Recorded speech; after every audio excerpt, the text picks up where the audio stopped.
In a recent video, I told you about the much anticipated AR-152 tactical radio from Baofeng, which I know is going to be popular amongst preppers and the airsoft community.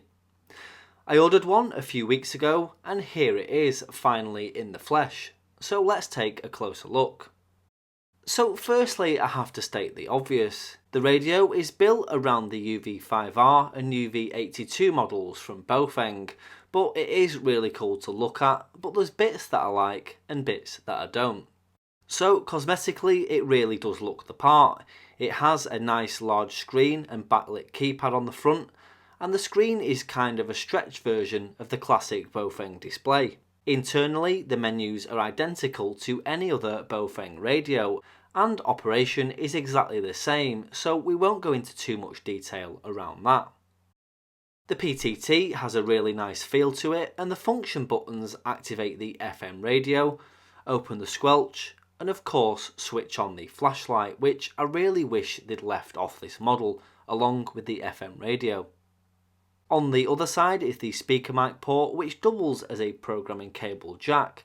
Now, I've not tried to program this radio yet. I need to get the software off the seller because I very much doubt the UV5R or UV82 software will work with this handset, but I'll come to that in the next instalment.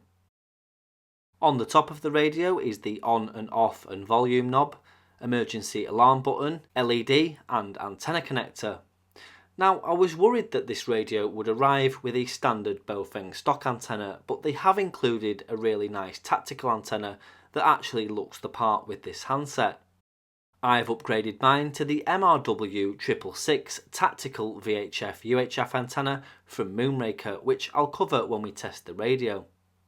The battery is made to look like it comes off in much the same way the Harris military radio does, but it doesn't. It unclips like a normal Baofeng battery. I have a feeling that the battery is weighted with pieces of metal inside, but it does have a socket on the side for a charging plug, which is supplied in lieu of a desktop charging base. The chassis of the radio is metal too, which adds weight, and the whole thing feels really solid and quite weighty in the hand, which is nice because I was expecting it to be quite lightweight and tacky. However, the body is made of decent quality injection moulded plastic. Now, the AR-152 is advertised as having an output power of 15 watts, but it outputs a very respectable 8 watts on VHF and 7 watts on UHF. So it's slightly more powerful than the UV5R and similar radios, but an extra couple of watts on a handheld really doesn't make any difference at all. So, the good. It feels really well made and a lot better than I was expecting. I love the antenna, it really completes the look, and the whole setup looks very similar to the real thing. As for the bad, well, I think they could have done something with the display. The dot matrix display lets it down from a cosmetic point of view, and it also seems to lag a bit when navigating the menus, and it would have been nice to see a green backlight, but I'm being picky. And finally, the ugly. Well, look at it.